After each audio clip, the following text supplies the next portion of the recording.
दिवसापासून जो निर्णय घेतला होता त्याची अंमलबजावणी आज सुरू झाली। पहिला हार आज साईबाबांना तुम्ही घेऊन गेलात, काय वाटतं? सर्वात प्रथम माननीय उच्च न्यायालयाच्या निर्देशानुसार अनेक वर्षाची प्रतीक्षा आणि संघर्ष जो या राहाता तालुका आणि शिर्डी मतदारसंघाच्या शेतकऱ्यांना फुलांसाठी करावा लागला आणि संपूर्ण देशाच्या साई भक्तांच्या मनामध्ये असलेली आस्था की समाधीपर्यंत फुलं गेले पाहिजेत, अनेक वर्ष कोर्टामध्ये हा विषय प्रलंबित राहिला आणि माननीय उच्च न्यायालयाच्या निर्देशानुसार जवळपास संस्थांनी सगळ्या 3 सदस्यीय कमिटीनी त्याची विल्हेवाट लावण्याची प्रक्रियेपासून तर बाकीच्या माननीय उच्च न्यायालयाच्या दिलेल्या निर्देशानुसार मीटिंगमध्ये ठराव मंजूर केला आणि आजचा दिवस हा गुरुवार असल्या कारणाने आणि अनेक गोष्टी जुळून आल्या 12-12-24 तर असा एक दिवस आज आपोआपच घडला आणि मला आनंद होतो की साई भक्तांच्या मनामध्ये असलेली श्रद्धा आणि त्यांच्याच प्रार्थनेने हे फुलं परत एकदा समाधीवर चालू झाले आणि जो सर्वसामान्य शेतकरी आहे, गुलाब उत्पादक शेतकरी जो या पूर्णपणे त्याचा प्रपंच या फुलांवर अवलंबून होता,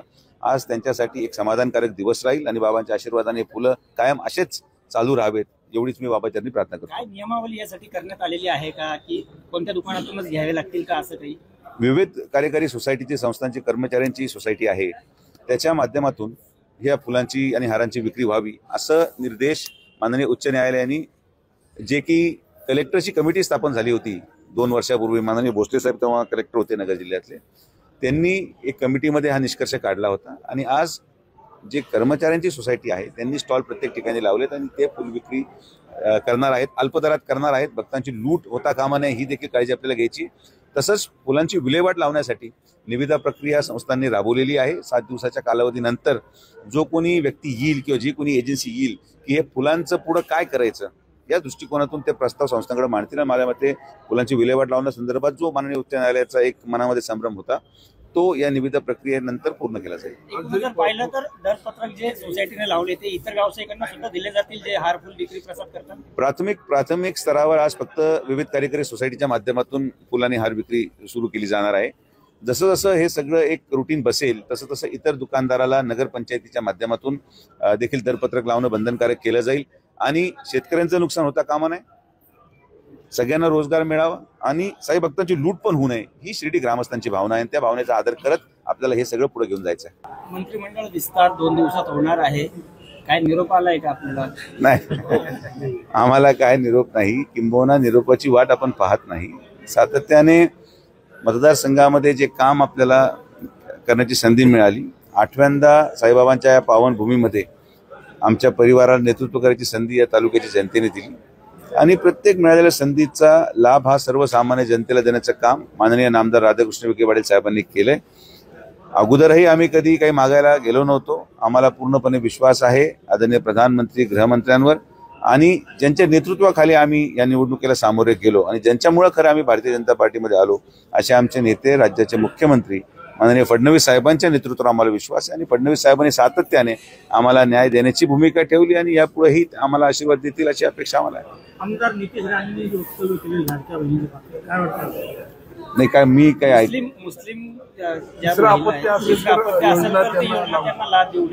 नाही, हा काय फक्त मुस्लिम समाजापुरता विषय मर्यादित नसून कदाचित केंद्र सरकारलाही मी या ठिकाणी विनंती केली होती की जनसंख्या किंवा लोकसंख्या ही नियंत्रणात आणणं ही काळाची गरज झालेली आहे आणि म्हणून जसं अनेक राज्यांमध्ये आता हा ठराव करण्यात आला आहे की तिसऱ्या अपत्याला कुठलाही लाभ नसू, यामुळे लोकसंख्या नियंत्रणात येईल आणि हा फक्त कुठल्या समाज किंवा एखाद्या विशिष्ट जातीपुरतं नव्हे पण सगळ्यांनाच तो आसाममध्ये लागू माझ्या मते झालेला आहे।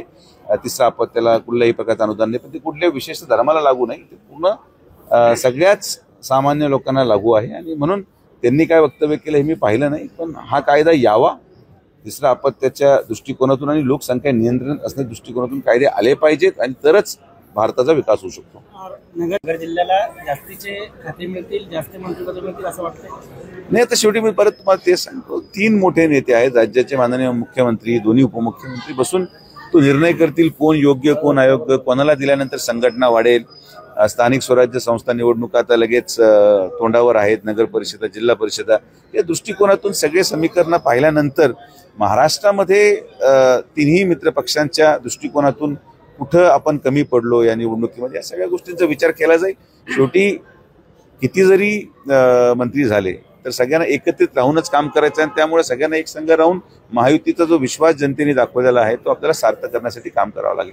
दादा, बहुमताचं सरकार आहे आणि शिर्डीचं विश्वस्त मंडळ देखील अद्याप स्थापन झाले नाही. अनेक वर्ष वाट बघतायत, ग्रामस्थ वाट बघतायत, विकास देखील खुंटलाय. काय अपेक्षा आहे, कारण आता नवीन सरकार स्थापन झालंय आणि कामकाज देखील सुरू आहे.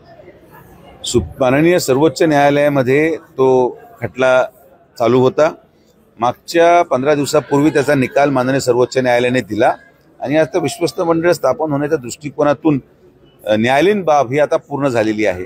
मला असं वाटतं की मंत्रिमंडळ विस्तारानंतर जो कोणी विधी व न्याय खात्याचा मंत्री असेल त्याला आम्ही निश्चित विनंती करू की यामध्ये विश्वस्त मंडळ करत असताना स्थानिकांना पण प्राधान्य मिळालं पाहिजे.